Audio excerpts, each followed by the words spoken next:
Hello everyone, this is Tanisha Gupta. Welcome to my channel and I'm back with one more new topic that is telomerase. तो सबसे पहले तो हम देखते हैं टीलोमरेज जो है ये बेसिकली क्या है, एक एंजाइम है। ठीक है, फाइन। टीलोमरेज के बेटर हम पहले बात करते हैं टीलोमियर सीक्वेंस की। यहाँ पे एक टीलोमियर सीक्वेंस होती है, ठीक है, जो क्या होती है, that is TTA, GG and G।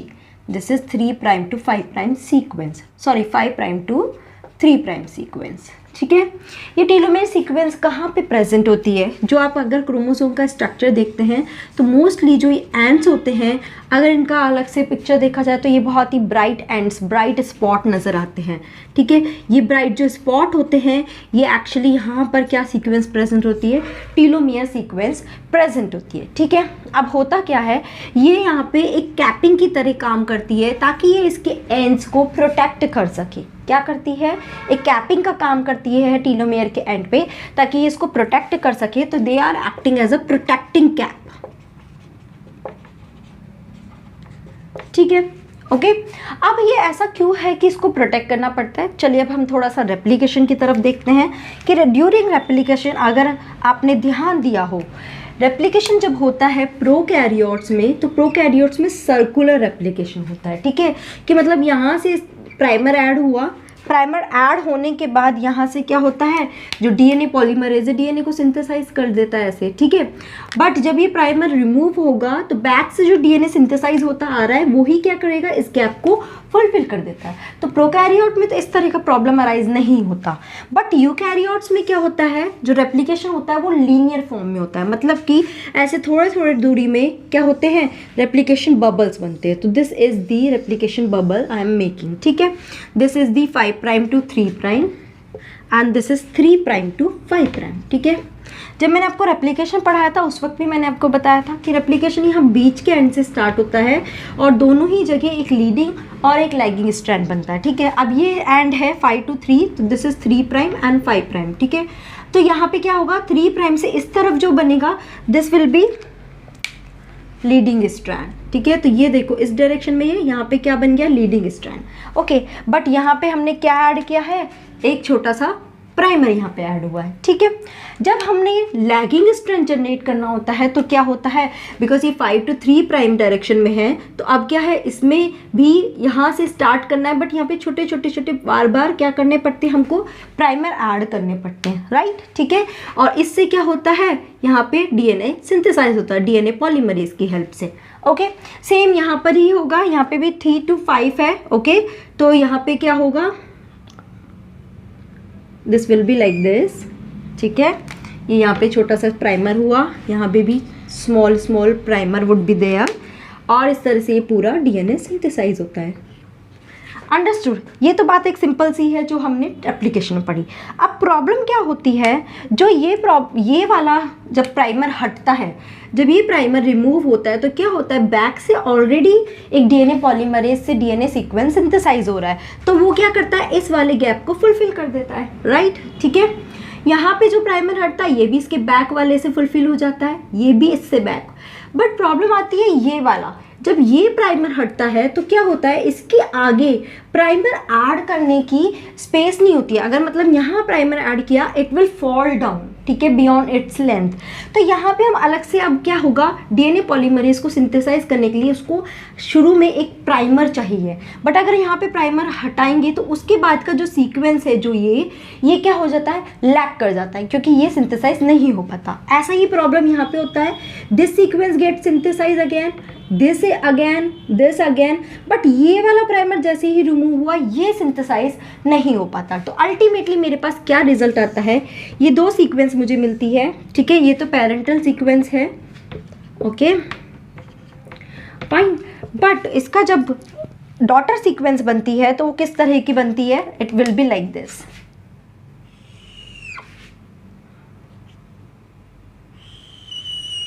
It is like this. ठीक है, तो ये जो है, ये ओवरहैंग्स जो है ये बनने लग जाते हैं, दे आर कॉल्ड ओवरहैंग्स। ठीक है, यानी कि हर रेप्लिकेशन में थोड़ा थोड़ा थोड़ा डीएनए सीक्वेंस कम सिंथेसाइज होता है, and because of this is called the end replication problem. ठीक है, इसको हम क्या बोलते हैं, एंड रेप्लिकेशन प्रॉब्लम। अंडरस्टूड? ठीक है, इसकी वजह से होता क्या है, this is actually responsible for ageing. ठीक है, क्योंकि आप देखते हैं कि एनिमल में जब ग्रोथ होती है एक पर्टिकुलर स्टेज का होती है, उसके बाद ही सेनेसेंस मतलब एजिंग शुरू हो जाती है और अल्टीमेटली एनिमल क्या होता है, डाई हो जाता है। तो डेथ का रीज़न भी यही है, क्योंकि धीरे धीरे धीरे धीरे इसका साइज़ कम होता जाएगा, हर बार रेप्लिकेशन में यही होगा, और उसकी वजह से अल्टीमेटली क्या होता है, एनिमल की या ऑर्गेनिज्म की डेथ हो जाती है। तो this is actually quite good, क्योंकि यही एजिंग के लिए रिस्पॉन्सिबल है। बट क्या होता है, इसकी वजह से जेनेटिक इन्फॉर्मेशन भी लॉस हो जाएगी।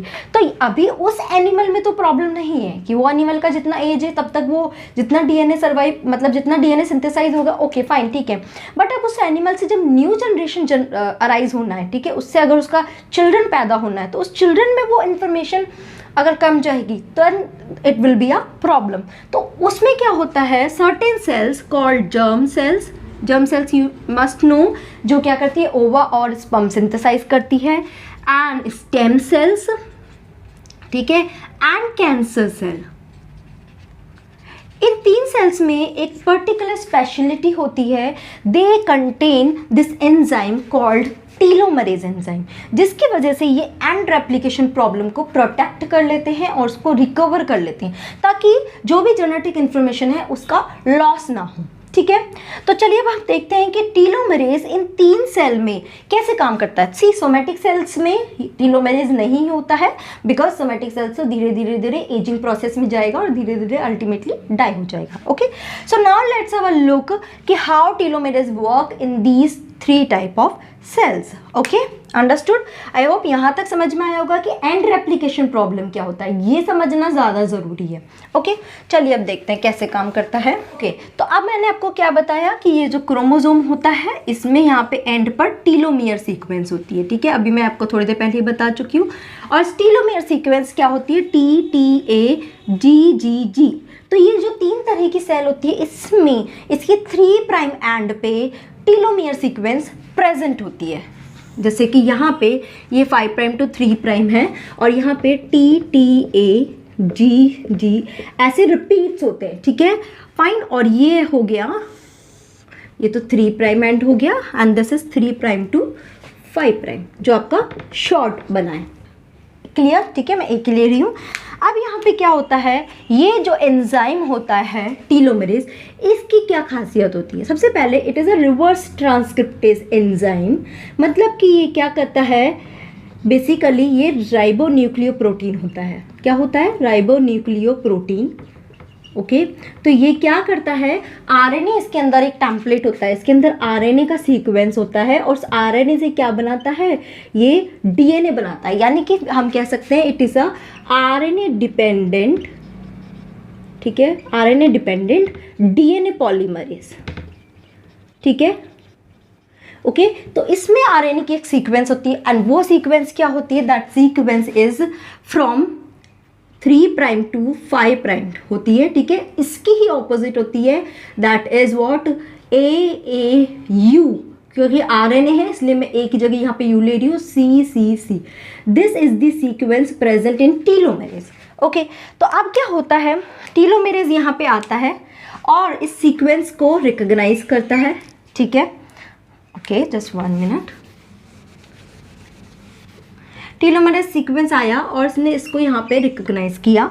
ओके, और इसके अंदर सीक्वेंस क्या है, AAU CCC AAU CCC like this. ठीक है, तो ये इसको रिकॉग्नाइज करके यहाँ से बाइंडिंग कर लेता है और इसके साथ अटैच हो जाता है। अब क्या होता है, अटैच होने के बाद अब नेक्स्ट स्टेप होता है कि टीलोमियर का जो सीक्वेंस है, this is acting as a template. ठीक है, right now it is acting as a template. Template क्या है, जो एज अ पेरेंट होता है, जिससे न्यू स्ट्रैंड सिंथेसाइज होता है। अब इसको देखकर यहाँ आगे की सीक्वेंस सिंथेसाइज होना शुरू होती है। तो अब इसके अकॉर्डिंग क्या सीक्वेंस सिंथेसाइज होगी, TTAGGG। ठीक है, जब ये सिंथेसाइज होता है, ये टीलोमेयर आगे शिफ्ट हो जाता है, अगेन यही सीक्वेंस सिंथेसाइज हो जाती है।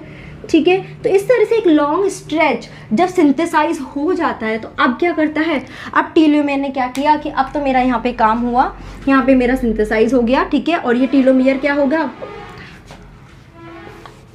अब ये कहाँ पहुँच चुका है, ये टीलोमियर पहुँच चुका है यहाँ पे।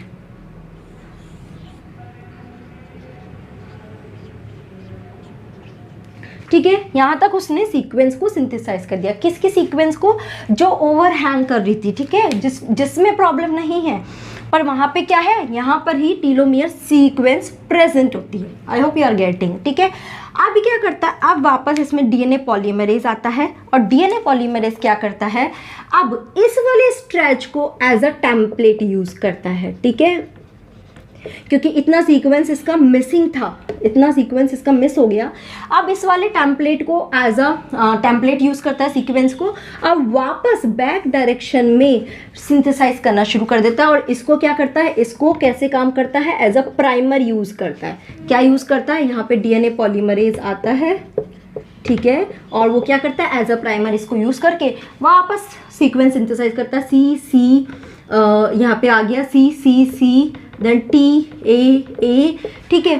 फिर सपोज यहाँ पे जो भी सीक्वेंस रही होगी, सपोज यहाँ पे ये सीक्वेंस रही होगी ATGC, जो मिसिंग हो गया था, जो पार्ट मिसिंग हो गया था, ये तो टीलोमियर सीक्वेंस है, तो वो क्या करेगा, इसको भी यहाँ पे सिंथेसाइज कर देता है GCAT, और अल्टीमेटली यहाँ पे इसको पूरे को ज्वाइन कर देता है। तो अल्टीमेटली पूरा स्ट्रेच डीएनए का यहाँ पर सिंथेसाइज हो जाता है, ठीक है। तो अब ये वाली सीक्वेंस है, अगर ये नेक्स्ट राउंड में मिस भी हो रही है तो that doesn't matter, but actually जो जेनेटिक मटेरियल ये वाला था या ये वाला जो था वो वापस रीसिंथेसाइज हो गया। अल्टीमेटली डीएनए पूरा सिंथेसाइज होता है। This is 5 prime to 3 prime and this is the 3 prime to 5 prime. तो पूरा स्ट्रेच ऐसे डीएनए सिंथेसाइज होता है। बट ध्यान रखना, it only takes place in germ cells, stem cells and cancer cells, ठीक है।